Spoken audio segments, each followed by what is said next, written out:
Megacity ঢাকার বেশিরভাগ রাস্তায় ছোট বড় অসংখ্য গর্তের কারণে প্রতিনিয়ত ঘটছে দুর্ঘটনা।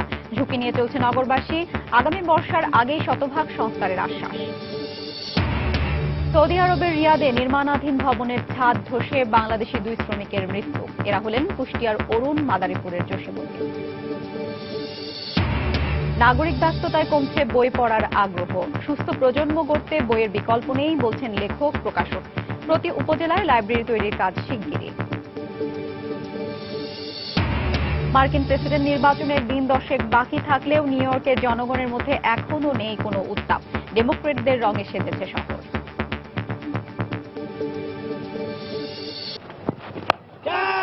In the air to Duckett, dropped. Dhaka টেস্টের তৃতীয় দিনের প্রথম সেশনে 3 উইকেট হারালো বাংলাদেশ। দ্বিতীয় ইনিংসে চ্যালেঞ্জিং লিডের পথে স্বাগতিকরা।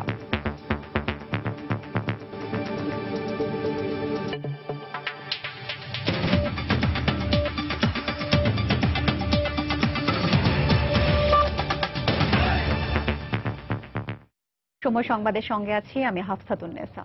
দুর্ভোগের আরেক নাম মেগাসিটি ঢাকার রাস্তা। বেশিরভাগ এলাকার প্রধান সড়ক বা অলিগলিতে অসংখ্য ছোট বড় গর্ত। রাস্তা খোঁড়াখুঁড়ি আর বৃষ্টিতে সৃষ্টি হওয়া খানাখন্দে ভরা রাস্তায় প্রতিনিয়ত ঘটছে দুর্ঘটনা। এসব রাস্তায় গণপরিবহনেও জীবনের ঝুঁকি নিয়ে চলছেন নগরবাসী। এদিকে সংস্কারের কোনো উদ্যোগ চোখে না পড়লেও নগর কর্তৃপক্ষের আশ্বাস, আগামী বর্ষার আগেই শতভাগ সংস্কার করা হবে সড়কগুলো। বিস্তারিত জানাচ্ছেন ইজাজ সৌমিক। আপাতদৃষ্টিতে মনে হবে কোনো বদ্ধ জলাশয়ে চলছে এসব পরিবহন। বাস্তবে এটি রাজধানীর মগবাজার মৌচাক সড়কের চিত্র। নির্মাণাধীন ফ্লাইওভারের কারণে এই সড়কের অবস্থা এতটাই খারাপ যে প্রতিনিয়ত ঘটছে দুর্ঘটনা। এদিকে মেয়র হানিফ ফ্লাইওভার নির্মাণ শেষ হলেও তার পাশে যাত্রাবাড়ি শ্যামপুর সড়কে নাগরিক দুর্ভোগ যেন সীমাহীন। একদিন গাড়ি চালাইলে পরের দিন আইতে পারি না, আবার গাড়ি নষ্ট হয়ে যায়। সবাই তো ট্যাক্স দেয়, টাকা দেয়, সবার কাছেই তো টাকা নেই। গাড়ি এলাও কাছ থেকে তাহলে রাস্তায় এরকম অবস্থা থাকবে। তো অনেক সময় উল্টায় যায়, তারপরে বাধ্য হয়ে আসতে হয় প্যাসেঞ্জার লয়ে, কিছু করার নাই। এরকম আছে দেখা গেছে রিস্কের উপরে বাস পড়ে জায়গা। এখানে 10 টাকার রাস্তা দেখা যাচ্ছে আমাদের 30 টাকা 40 টাকা দিয়েও যেতে হয়। ঢাকা ইন্টিগ্রেটেড ট্রান্সপোর্ট স্টাডির তথ্য অনুযায়ী রাজধানীতে সড়কের দৈর্ঘ্য 3000 কিলোমিটার। এর মধ্যে সিটি কর্পোরেশনের হিসেবেই 1500 কিলোমিটার সড়কের সংস্কার প্রয়োজন। রাজধানীর অভিজাত এলাকা গুলশান বনানী থেকে শুরু করে ধানমন্ডি, মোহাম্মদপুর, মতিঝিল, মুগদা, মগবাজার সহ অধিকাংশ এলাকার প্রধান সড়ক এবং অলিগলি পর্যন্ত খানাখন্দক বা গর্তে ভরা। কোথাও ইট ফেলে কোনো মতে চলাচলের উপযোগী রাখা হয়েছে সড়কগুলো। কোনো রোগী টুগী অ্যাম্বুলেন্স ঢুকতে খুব টাফ হয়ে যেতেছে। আমি হাইটে রওনা দিছি, কারণ রিক্সায় ঝাঁকি এটা আমার সহ্য হয় না। গাড়ি চালায় শান্তি পাওয়া যায় না, গাড়ির সুরক্ষা যায়। রাজধানীর ভিতরে যাত্রাবাড়ি এলাকায় দেখি এটা ধান ক্ষেতের যে পরিস্থিতি খারাপ। নগরবাসীর দুর্ভোগের কথা স্বীকার করে সিটি কর্পোরেশন বলছে আগামী বর্ষার আগেই সব সড়কের শতভাগ সংস্কার করা হবে। প্রায় 300টি রাস্তা সংস্কার কাজ চলমান। সেখানে 70% রাস্তা আমরা অলরেডি কমপ্লিট করেছি, 30% অনগোয়িং রয়েছে। কিছু পটহোলসের সৃষ্টি হয়েছে, একথা একেবারেই ঠিক। আগামী বর্ষা মৌসুম শুরু হওয়ার পূর্বে সমস্ত রাস্তাঘাটগুলো রিপেয়ার করে দেব 100%। তবে নগর গবেষকরা বলছেন মেগাসিটি ঢাকায় সড়কের নির্মাণ মান নিশ্চিত করার পাশাপাশি নিয়মিত তদারকির ব্যবস্থা না করলে মেরামতের পর আগের রূপে ফিরে যাবে সড়কগুলো। নির্মাণ সঠিক হতে হবে এবং নির্মাণের সময় জবাবদিহিতা রাখতে হবে যেন সঠিকভাবে নির্মাণ হচ্ছে। নির্মাণের পরে তদারকি, নজরদারি এটা সার্বক্ষণিক এবং সঠিক হতে হবে। 400 বছরের পুরনো এ শহরের সড়কগুলো চোখে আঙ্গুল দিয়ে দেখায় কতটা দুর্ভোগে রয়েছে এর নাগরিকরা। তাদের প্রত্যাশা শুধু সড়কেই নয়, একটি পরিকল্পিত তিলোত্তমা নগরী গড়তে দ্রুত পদক্ষেপ নেবে কর্তৃপক্ষ। ইজাজ সৌমিক, সময় সংবাদ, ঢাকা। রাজধানীর সড়কের খবর জানাতে এই মুহূর্তে মালিবাগ এলাকায় আছেন রিপোর্টার মিজানুর কবির। সরাসরি চলে যাচ্ছি তার কাছে। কবির, মালিবাগের ডিআইটি রোডের আরেকটু সামনে আমরা এখন রয়েছি। 11টার সংবাদে যেমনটি দেখিয়েছিলাম যে বেশ ঝামেলা চলছে, ওই যানজট সহ এবং কাদা, পানি, একদিকে ধুলো, এরকম সমস্যা। এখানে একটু ভিন্ন রকম সমস্যা আপনাদেরকে আমরা দেখানোর জন্য নিয়ে এসেছি। যে রাস্তাটি এখন এখানে আছে, এই রাস্তায় সুয়ারেজ লাইন বলতে যেগুলো আছে সেগুলোর কাজ চলছে এবং কোথাও কোথাও সুয়ারেজ লাইন থেকে পানি উপচে পড়ে কিন্তু সয়লাভ হয়ে গেছে। এখন আপনারা দেখতে পাচ্ছেন যে একদল উন্নয়ন কর্মী যারা একটি সেবা সংস্থার হয়ে কাজ করছেন সুয়ারেজ লাইনের, তো সেখানে রাস্তার বেশিরভাগ অংশ জুড়েই কিন্তু এখন আর চলাচল উপযোগী নেই, খুব কষ্ট করে যানবাহন চলতে হচ্ছে। এটি ঢাকার বিভিন্ন জায়গারই একটি স্বাভাবিক চিত্রের মতো হয়ে গেছে অনেকটা। এই কারণে যে এই সেবা সংস্থার কাজ কিন্তু 12 মাসই চলে, আর এই 12 মাসে কিন্তু জনগণকে বা পথচারীদের যারা আছেন গাড়িতে চলাচল করেন সবাইকে দুর্ভোগ পোহাতে হয়। ঢাকার এই যে রাস্তার সমস্যাগুলো এই সম্পর্কে আমরা সিটি কর্পোরেশন সহ যে সংশ্লিষ্ট ওয়াসা অন্যান্য সংস্থার সাথে বারবারই যে কথা বলেছি সংবাদে বা আমাদের বিভিন্ন টকশোতে আপনারা দেখেছেন দর্শক, যে তারা কিন্তু এই বারবারই বলে থাকেন যে অর্থ বছর যেটি জুন থেকে জুলাই হওয়ার কারণে অর্থ ছাড় হয় একটা বছরের মাঝামাঝি সময়ে এসে, সে কারণে কিন্তু তাদেরকে এই খোঁড়াখুড়ির কাজটা ঠিক এই সময়টাতে করতে হয়, অর্থাৎ যখন বর্ষা থাকে কিংবা সমন্বয়হীনতা রয়েছে প্রচুর। তারা অর্থ ছাড়ের বিষয়টিকে সাধারণত কর্তৃপক্ষ দায়ী করেন, তবে যারা গবেষক বা নগরবিদ আছেন তারা বিষয়টিকে একটু অন্যভাবে দেখেন সবসময়ই। তারা বলে থাকেন যে সমন্বয়হীনতার কারণেই কিন্তু বিভিন্ন সংস্থা খোঁড়াখুড়ি করে এবং যে নির্মাণ কাজগুলো চলে এর ভেতরে কোনো সমন্বয় না থাকার কারণে কিন্তু জনগণের দুর্ভোগ সারা বছরই থাকে। এবং রাস্তাগুলো সংস্কার করার পরও আপনারা হয়তো বিভিন্ন আমাদের সংবাদে দেখেছেন যে রাস্তাগুলো সংস্কার করার পরেও কিন্তু সেখানে এমনভাবে নির্মাণ করা হয় যে সেখানে অঘোষিত কিছু স্পিড ব্রেকার তৈরি হয়ে যায় এবং গর্ত তৈরি হয়ে যায়। সেই গর্ততে কোনো চিহ্ন থাকে না, হঠাৎ করে কোনো গতিসম্পন্ন গাড়ি যদি আসে সেগুলো কিন্তু দুর্ঘটনার সম্মুখীন হয়। তো এই এখন যে এলাকাটিতে আছি সেই প্রসঙ্গে যদি আবার একটু ফিরে আসি আমি, এই নগরীর যে এই রাস্তাটি মালিবাগের অত্যন্ত ব্যস্ত রাস্তা এবং ছোট বড় বিভিন্ন যানবাহন সারাক্ষণই চলাফেরা করে।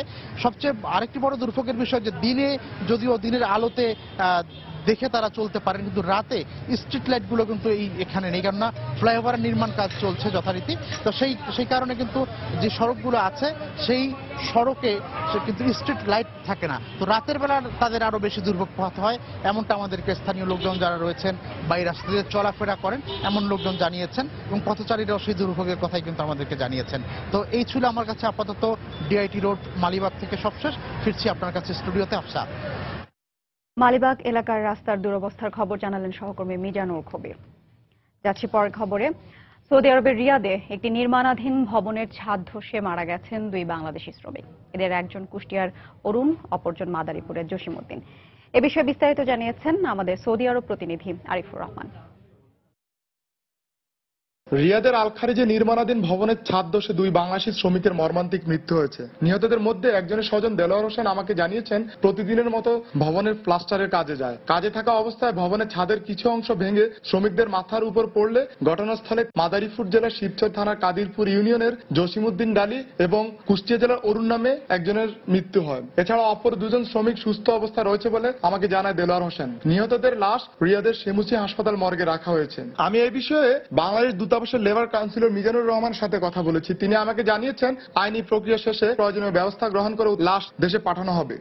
নাগরিক ব্যস্ততায় দিন দিন কমছে বই পড়ার প্রতি আগ্রহ, অথচ একটি সুস্থ প্রজন্ম গড়ে তুলতে হলে বইয়ের বিকল্প নেই বলে মনে করেন লেখক ও প্রকাশকরা। তারা বলছেন ছোটবেলা থেকেই গড়ে তুলতে হবে বই পড়ার অভ্যাস। জাতীয় গ্রন্থাগার অধিদপ্তরের মহাপরিচালক জানালেন, বই পড়ার অভ্যাস করতে প্রতিটি উপজেলায় একটি করে লাইব্রেরি স্থাপনের কাজ শুরু করতে যাচ্ছে তারা। বিথি হকের রিপোর্ট। দেহের সুস্থতার জন্য হাসপাতালের প্রয়োজন, মনের সুস্থতার জন্য দরকার লাইব্রেরির। প্রমোদ চৌধুরীর এই লাইনটি বুঝিয়ে দেয় বই পড়ার গুরুত্ব কতখানি। কিন্তু পাঠ্যপুস্তকে ধরাবাঁধা সিলেবাস আর নাগরিক ব্যস্ততা মানুষকে বইয়ের প্রতি বিমুখ করে তুলেছে। ইউনিভার্সিটি যেগুলো আছে সেগুলা এখন আর পাঠ্য বইয়ের উপরে কোনো কিছু করে না। তারা আগে বলে যে নেট সার্চ করো, সেখান থেকে ইনফরমেশন নাও। তবে বইপ্রেমীরা ব্যস্ততা সত্ত্বেও ঠিকই কিছুটা সময় বের করে ঢুকে পড়েন জ্ঞানের জগতে। আর সেটাও সম্ভব না হলে স্মার্টফোন বা ট্যাবে বিভিন্ন অ্যাপ ব্যবহার করে খুঁজে নেন পছন্দের বইটি। যেগুলো ভালো লাগে সেগুলো আমি লাইব্রেরি থেকে নিজে পড়ি। বই হাতে নিয়ে পড়া, কাগজের পাতা উল্টে সেই খসখস শব্দ হচ্ছে, বই পড়ছি, বিজ্ঞান বা এই যে আবিষ্কার এর খারাপ দিক আমি এভাবে জেনারেলাইজ করতে চাই না, কারণ ট্যাবের মাধ্যমেও কিন্তু বই পড়া যায়। লেখক ও প্রকাশকরা বলছেন মানসিক বিকাশ সাধনে বইয়ের বিকল্প নেই, আর ছোটবেলা থেকেই শিশুদের ভেতর এই বই পড়ার অভ্যেস গড়ে তুললে তৈরি হবে সুস্থ সুন্দর একটি প্রজন্ম। আমাদের দায়িত্ব হচ্ছে আমরা তাদের কাছে আসলে কি বই নিয়ে যাব, কোন বইটি নিয়ে যাব, বইটি নিয়ে যাওয়ার যে আমাদের তাড়না, সেই ধরনের কর্মসূচি আমাদের বাড়াতে হবে। বই পড়ার অভ্যাসটা আসলে ছোটবেলা থেকে গড়ে তুলতে হয়। আগে তো ডাক্তার ইঞ্জিনিয়ার হতে চাইতো, এখন যে কেউ সিএ পড়তে পারে, ব্যাংকার হতে পারেন, ব্যবসায়ী হতে পারেন, কিন্তু তাকে জীবন জগৎ সম্পর্কে বৃহত্তর একটা উপলব্ধির জগতে পৌঁছাতে হবে। জাতীয় গ্রন্থাগার অধিদপ্তরের মহাপরিচালক জানালেন, চলতি বছরের শেষের দিকে প্রত্যেকটি উপজেলায় একটি করে লাইব্রেরি তৈরির কাজ শুরু হবে। পরিকল্পনা কমিশনের যে বার্ষিক উন্নয়ন কর্মসূচির যে বই থাকে, সেখানে ওই প্রকল্পটা সবুজ পাতায় অন্তর্ভুক্ত করা, সেখানে অন্তর্ভুক্ত হয়েছে, শুরু হয়ে যাবে আপনার আশা করা যায় এই অর্থ বছরে। সারা দেশে সরকারি লাইব্রেরি রয়েছে 70টি, তবে বেসরকারি ঠিক কতগুলো লাইব্রেরি রয়েছে তার কোনো সঠিক তথ্য নেই গ্রন্থাগার অধিদপ্তরের কাছে। প্রবীণ লাইব্রেরিয়ানদের মতে, যখন ছিল বইয়ের স্বল্পতা তখন পাঠক সমাগম ছিল বেশি, আর এখন প্রতি বছর কেনা হচ্ছে নতুন বই, কিন্তু সেই সঙ্গে হারাচ্ছে পাঠক। তাই লেখক, প্রকাশক এবং বই পড়া প্রজন্মের সকলেই চান মনোজগৎ বেঁচে থাকুক কালি ও কাগজের নিবিড় সখ্যতায়, বইয়ের প্রতিটি পাতার ঘ্রাণে। বিথি হক, সময় সংবাদ, ঢাকা। সময় সংবাদে আরো থাকছে। অপরিকল্পিত নগরায়নে রাজশাহী অঞ্চলে আশঙ্কাজনক হারে কমছে কৃষি জমি, উৎপাদন লক্ষ্যমাত্রা ব্যাহত হবার আশঙ্কা, জমি সুরক্ষা আইন চালুর তাগিদ। মার্কিন প্রেসিডেন্ট নির্বাচনের আর মাত্র দিন 10 বাকি থাকলেও নিউ ইয়র্কের জনগণের মধ্যে নির্বাচন নিয়ে এখনো তেমন উত্তাপ সৃষ্টি হয়নি। বিশেষ করে অভিবাসীদের জন্য বিখ্যাত হিসেবে সুপরিচিত নিউ ইয়র্কের কুইন্সে তেমন একটা ছড়ায়নি নির্বাচনী উত্তাপ। রিপাবলিকান প্রেসিডেন্ট প্রার্থী ডোনাল্ড ট্রাম্পের জন্মশহর হলেও এখানে ডেমোক্রেটদের জয় একরকম নিশ্চিত বলেই চোখে পড়ছে না নির্বাচন নিয়ে ভোটারের মধ্যে আলাপ আলোচনা। নিউ ইয়র্ক থেকে আরো জানাচ্ছেন তুষার আব্দুল্লাহ। নিউ ইয়র্কে নেমেই শৈত্যপ্রবাহের কবলে পড়তে হয়েছে। এখানে নিউ ইয়র্কের বাইরের বা মার্কিন যুক্তরাষ্ট্রের বাইরের যারা দর্শক আছেন তারা ধারণা করতে পারেন যে ভোটের যেহেতু আর দিন 10 সময় আছে, তাতে ভোটের উত্তাপই ছড়ানোর কথা নিউ ইয়র্কে, কিন্তু ডেমোক্রেটদের নিশ্চিত একটি শহর, ডেমোক্রেটরা এখানে নিশ্চিতভাবে জয়ী হবে। এটা সেই জন্য নিউ ইয়র্কের যে সাধারণ ভোটার আছেন বা সাধারণ যে বাসিন্দারা আছেন তাদের এই নির্বাচন নিয়ে খুব একটা আমরা আলাপ আলোচনা এবং তাদের মধ্যে কোনো নির্বাচন নিয়ে কোনো উত্তেজনা আমরা লক্ষ্য করছি না। আমরা জানি যে এই কুইন্স হচ্ছে সারা বিশ্বের মধ্যে অভিবাসীদের একটি সবচেয়ে বড় জমায়েতের জায়গা। সেই কুইন্সে কিন্তু এইটা ডোনাল্ড ট্রাম্পের নিজের জন্মস্থান হওয়ার পরেও তিনি এই জায়গায় তার জয় নিশ্চিত করতে পারেনি, বা এইখানেরকার যে ভোটার আছেন তাদের মন উনি জয় করতে পারেননি। এখানে হিলারি এগিয়ে আছেন। আপনারা জানেন যে রিপাবলিকান হচ্ছে লাল এবং ডেমোক্রেট হচ্ছে নীল রং দিয়ে চিহ্নিত।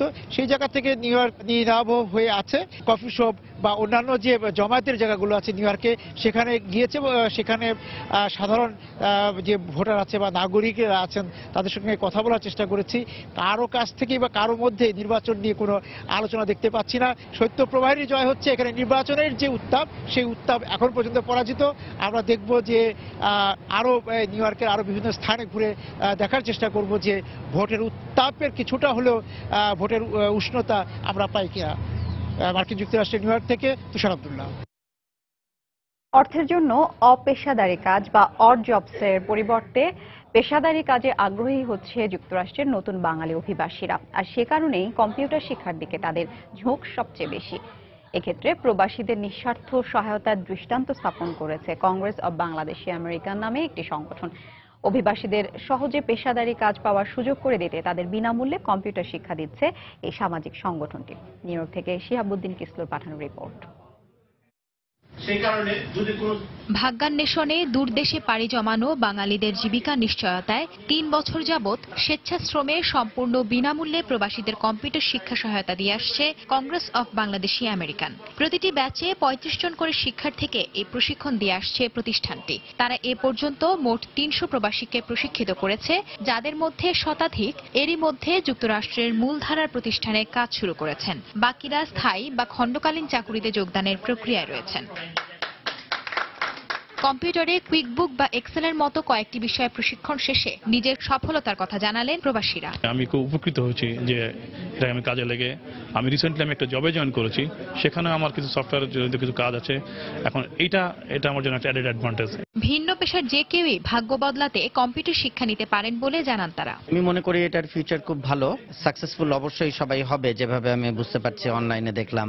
এই প্রশিক্ষণের কারণে সম্ভাবনার আলো দেখছেন নতুন শিক্ষার্থীরা। আমার চাকরির সম্ভবত অ্যাটলিস্ট মানে আগের থেকে আরো মোর দ্যান 30% বেড়ে গেছে, কেননা ম্যাক্সিমাম এখানকার মিড সাইজ অথবা স্মল সাইজ ফার্মগুলা ওরা সবাই কুইকবুকের এক্সপিরিয়েন্সটা চায়। এইখানে এসে জয়েন করলাম, তো আসার পরে অনেক বেনিফিট হচ্ছে আমার। প্রবাসে এ খাতে বাঙালিদের অপার সুযোগ সৃষ্টির কথা জানালেন সংগঠনটির সাধারণ সম্পাদক মঞ্জুর চৌধুরী। নন অ্যাকাউন্টিং ব্যাকগ্রাউন্ড হলে সে সর্বোচ্চ 50 থেকে 55 পর্যন্ত যেতে পারে, আর যদি অ্যাকাউন্টিং বা বিজনেস ব্যাকগ্রাউন্ড হয়, এই অ্যাকাউন্টিং সফটওয়্যারটা জানে, সে 5 বছর পরে একটা মানুষ যদি চেষ্টা করে যায় $100,000 স্যালারি এই ফিল্ড থেকে আপনার ড্র করার সুযোগ আছে। পরিবর্তিত বিশ্ববাজারে এই খাতটি দেশের অর্থনীতিতে গুরুত্বপূর্ণ ভূমিকা রাখবে বলেও মনে করেন তারা। সময় সংবাদ, নিউ ইয়র্ক, যুক্তরাষ্ট্র। আগামীকাল সকাল থেকে শুরু হতে যাচ্ছে দেশের বিভিন্ন জেলায় স্থগিত হওয়া ইউনিয়ন পরিষদ নির্বাচনের ভোট গ্রহণ। এর মধ্যে সব প্রস্তুতি সম্পন্ন করেছে নির্বাচন কমিশন। এই মুহূর্তে রাজশাহীর বাগমারা নির্বাচন কার্যালয়ে আছেন রিপোর্টার রাকিবুল হাসান। সরাসরি চলে যাচ্ছি তার কাছে। রাকিব। ধন্যবাদ হাফসা।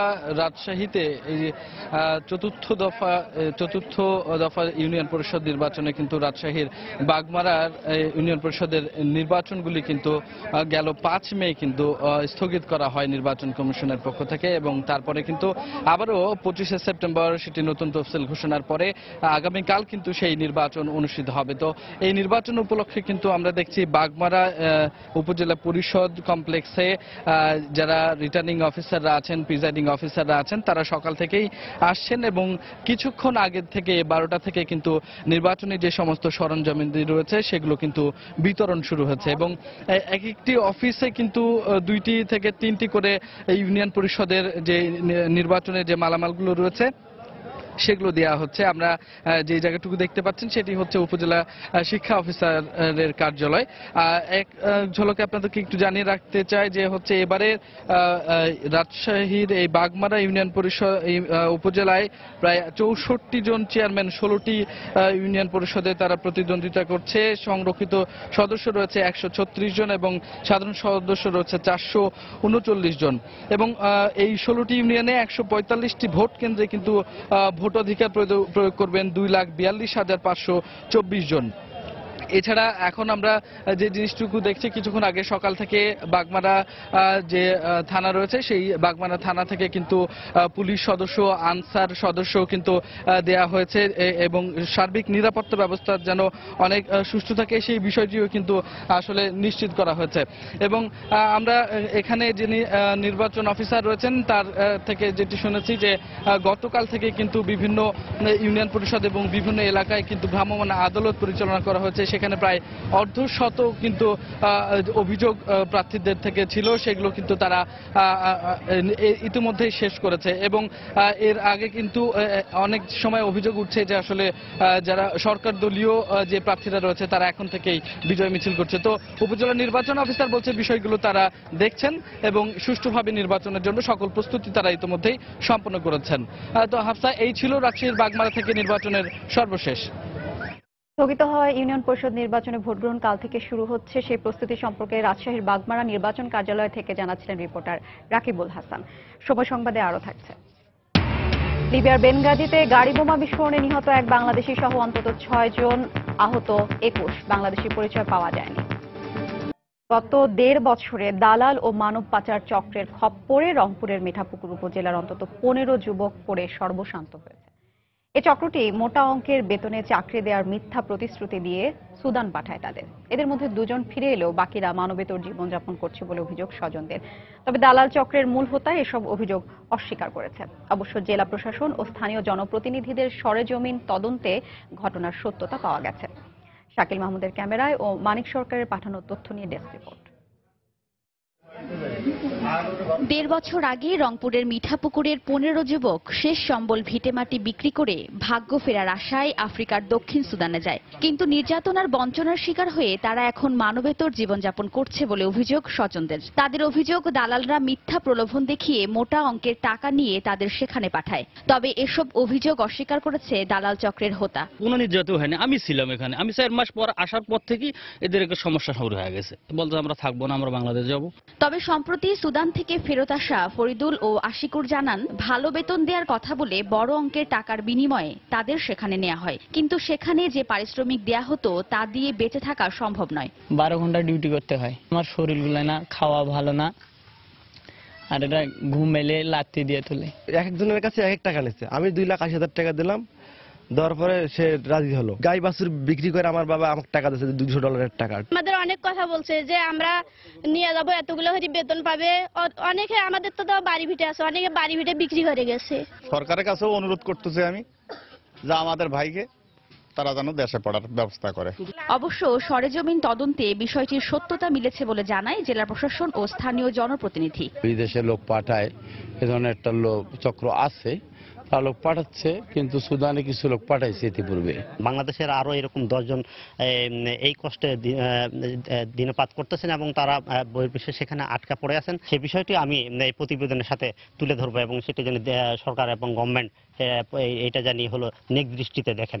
স্বজনদের দাবি, টাকার অভাবে সুদানে আটকে পড়া যুবকদের দ্রুত দেশে ফিরিয়ে আনা হোক। সময় সংবাদ, রংপুর।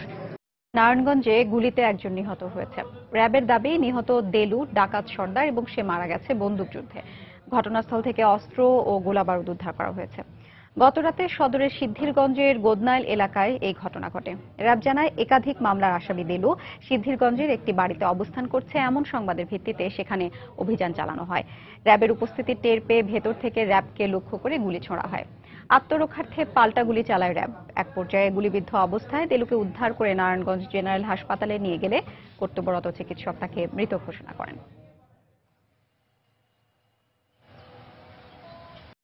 সংশোধিত পার্বত্য ভূমি কমিশন আইন বাতিলের দাবিতে খাগড়াছড়িতে 5টি বাঙালি সংগঠনের ডাকে চলছে সকাল সন্ধ্যা সড়ক অবরোধ। সকাল থেকে জেলার প্রবেশ মুখগুলোতে অবরোধের সমর্থনে সংগঠনগুলোর নেতাকর্মীরা টায়ার জ্বালিয়ে পিকেটিং করে।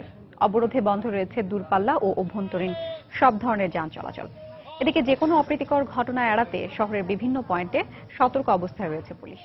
জাতীয় সংসদে সংশোধিত পার্বত্য ভূমি কমিশন আইন 2016 পাশ হওয়ার প্রতিবাদে এই কর্মসূচির ডাক দেয় পার্বত্য নাগরিক পরিষদ ও পার্বত্য সম অধিকার আন্দোলন সহ 5টি বাঙালি সংগঠন। এর আগে একই দাবিতে সংগঠনগুলো 2 দফায় 48 ঘন্টার হরতাল পালন করে। দেশের বাইরের খবর, লিবিয়ার বেনগাজিতে গাড়ি বোমা বিস্ফোরণে এক বাংলাদেশি সহ অন্তত 6 জন নিহত ও 21 জন আহত হয়েছেন। শনিবার দেশটির পূর্বাঞ্চলীয় আলকেশ জেলায় এ ঘটনা ঘটে। নিহত বাংলাদেশির নাম পরিচয় এখনো জানা সম্ভব হয়নি। হামলায় দুর্নীতি দমন কমিশনের এক শীর্ষ কর্মকর্তাও নিহত হন। মোহাম্মদ বুঘাইগিস নামের ওই কর্মকর্তা লিবিয়া ন্যাশনাল আর্মিকে সমর্থন দিচ্ছিলেন বলে জানায় দেশটির গণমাধ্যম। গত 2 বছর ধরে তারা লিবিয়ায় সক্রিয় জঙ্গি গোষ্ঠীগুলোর বিরুদ্ধে সামরিক অভিযান পরিচালনা করে আসছে। অন্যান্য গণমাধ্যমে গাড়ি বোমা বিস্ফোরণের কথা বলা হলেও প্রত্যক্ষদর্শী ও স্থানীয় কর্মকর্তাদের বরাতে লিবিয়া হেরাল্ড জানায়, অজ্ঞাত স্থান থেকে ছোড়া রকেটের আঘাতে গাড়িটি বিস্ফোরিত হয়েছে।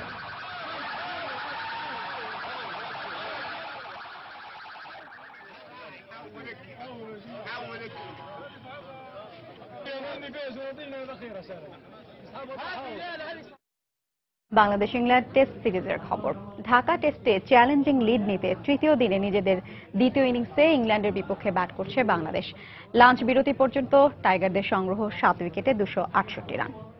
আগের দিনের 3 উইকেটে 152 রান নিয়ে খেলতে নেমে কিছুটা ওয়ানডে স্টাইলে ব্যাট করে দ্রুত গতিতে স্কোরবোর্ডে রান তুলতে থাকেন 2 টাইগার ব্যাটসম্যান ইমরুল ও সাকিব। ব্যক্তিগত 78 রানে মঈন আলীর বলে এলবিডব্লিউর ফাঁদে পড়েন দুবার জীবন পাওয়া ইমরুল। এরপর ব্যক্তিগত 23 রানে ডাকেট সাকিবের ক্যাচ ছেড়ে দিলেও সেই সুযোগকে পুরোপুরি কাজে লাগাতে পারেনি tiger allrounder.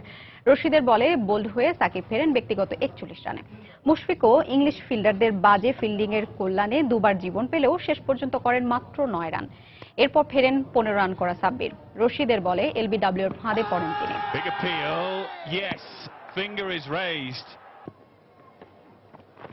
Oh, he's bowled Sim cutting out the rough. Oh, he's edged it. Great catch. Alistair Cook and Stokes back in the game. Ben Stokes in England. এই মুহূর্তে মিরপুরের শেরেবাংলা জাতীয় ক্রিকেট স্টেডিয়ামে আছেন আমাদের সহকর্মী নাসির সুলতান। ম্যাচের সবশেষ খবর জানতে আমরা সরাসরি চলে যাচ্ছি তার কাছে। নাসির, হাফসা, আপনি জানেন যে বাংলাদেশের দ্বিতীয় ইনিংসে ব্যাটিং করছে, আজকে তৃতীয় দিন চলছে ঢাকা টেস্টের।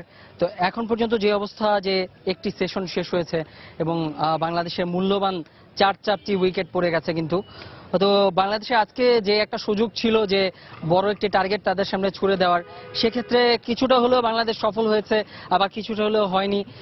এক্ষেত্রে যে 244 রান কিন্তু এখন পর্যন্ত আপনার লিড আছে। তো এখন বাংলাদেশের যেটা করা উচিত, যে শুভাগত হোম আছেন, মিরাজ আছেন, তারাও কিন্তু ভালো ব্যাটসম্যান। তাদের এখন আসলে উচিত হবে যে ইনিংসটাকে আরো কিভাবে বড় করা যায়, বা যদি দ্বিতীয় ইনিংসে ভালো রান করা যায় এবং 300 রানের মতো তাদেরকে দেয়া যায়, সামনে টার্গেট দেয়া যায়, সেক্ষেত্রে কিন্তু ইংল্যান্ডের জন্য এশিয়ার উইকেটে এবং বাংলাদেশের কন্ডিশনে চতুর্থ ইনিংসে ব্যাট করে 300 রান করা খুব কঠিন একটি ব্যাপার। তো বাংলাদেশের সামনে এখনো সুযোগ আছে, যদিও বাংলাদেশ যদি প্রথম সেশনের কথাটা যদি একটু বলি, যে ইমরুল কায়েস, সাকিব, মুশফিকও বেশিক্ষণ ক্রিজে টিকতে পারেননি, বা শেষ বলে গতকালকে আমরা দেখেছি যে মাহমুদুল্লাহ রিয়াদ কিন্তু সেশনের যখন শেষ বল, গতকালকে দ্বিতীয় দিনের যখন সেশনের শেষ বল, তখন কিন্তু মাহমুদুল্লাহ আউট হয়ে গিয়েছিলেন। সাব্বিরও ঠিক একই কাজই করলেন। সেক্ষেত্রে সাব্বির হয়তো আরেকটু ধৈর্যশীল হতে পারতেন, কারণ যদি 3টা উইকেট গিয়েছিল, তারপরেও সাব্বির সেট ব্যাটসম্যান ছিলেন, 15টি রান করেছিলেন। সেক্ষেত্রে সাব্বিরের আরেকটু ভালো ব্যাটিং করুক বা আরেকটু বড় স্কোর করুক, এটা সবারই আসলে আশা ছিল, যদিও আসলে সেটা হয়নি। তারপরেও এখনো বাংলাদেশের সামনে সুযোগ আছে। মিরাজের সেক্ষেত্রে দায়িত্ব নিতে হবে। মিরাজ কিন্তু যদি বোলিং এর কথা বলি, মিরাজ অভিষেকের পর 2টি টেস্টেই কিন্তু তিনি 5 উইকেট করে নিয়েছেন। এটা বাংলাদেশের যে কোনো বোলারের জন্য কিন্তু এটা একটা বড় একটা রেকর্ড। তো যাই হয়েছে, মিরাজের এখনো ব্যাটিং এ প্রমাণ করার অনেক জায়গা আছে, যেহেতু তিনি এখন পর্যন্ত খুব বড় একটা ইনিংস খেলতে পারেননি। তো মিরাজেরও জায়গা আছে, শুভাগত হোমেরও জায়গা আছে যে ভালো কিছু করার। তো পরের সেশনে যদি বাংলাদেশ ভালো খেলতে পারে এবং 300 রানের একটা স্কোর দাঁড়া করতে পারে, সেক্ষেত্রে ইংল্যান্ডের জন্য একটু কঠিনই হবে। তো হাফসা, মিরপুর স্টেডিয়াম থেকে এই ছিল আমার কাছে সর্বশেষ সংবাদ। মিরপুর শেরেবাংলা জাতীয় ক্রিকেট স্টেডিয়াম থেকে ম্যাচের সবশেষ খবর জানালেন সহকর্মী নাসির সুলতান। এ পর্যায়ে শীর্ষ সংবাদ জানিয়ে দিচ্ছি আরেকবার। মেগাসিটি ঢাকার বেশিরভাগ রাস্তায় ছোট বড় অসংখ্য গর্তের কারণে প্রতিনিয়ত ঘটছে দুর্ঘটনা। ঝুঁকি নিয়ে চলছে নগরবাসী। আগামী বর্ষার আগেই শতভাগ সংস্কারের আশ্বাস। সৌদি আরবের রিয়াদে নির্মাণাধীন ভবনের ছাদ ধসে বাংলাদেশি 2 শ্রমিকের মৃত্যু।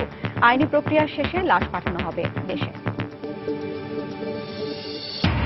নাগরিক ব্যস্ততায় কমছে বই পড়ার আগ্রহ। সুস্থ প্রজন্ম গড়তে বইয়ের বিকল্প নেই বলছেন লেখক প্রকাশক। প্রতি উপজেলায় লাইব্রেরি তৈরির কাজ শিগগিরই। মার্কিন প্রেসিডেন্ট নির্বাচনের দিন 10 বাকি থাকলেও নিউ ইয়র্কের জনগণের মধ্যে এখনো নেই কোনো উত্তাপ। ডেমোক্রেটদের রঙে সেজেছে শহর।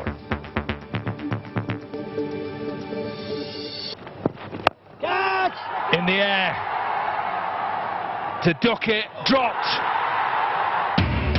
ঢাকা টেস্টের তৃতীয় দিনের প্রথম সেশনে 4 উইকেট হারালো বাংলাদেশ। দ্বিতীয় ইনিংসে চ্যালেঞ্জিং লিডের পথে স্বাগতিকরা।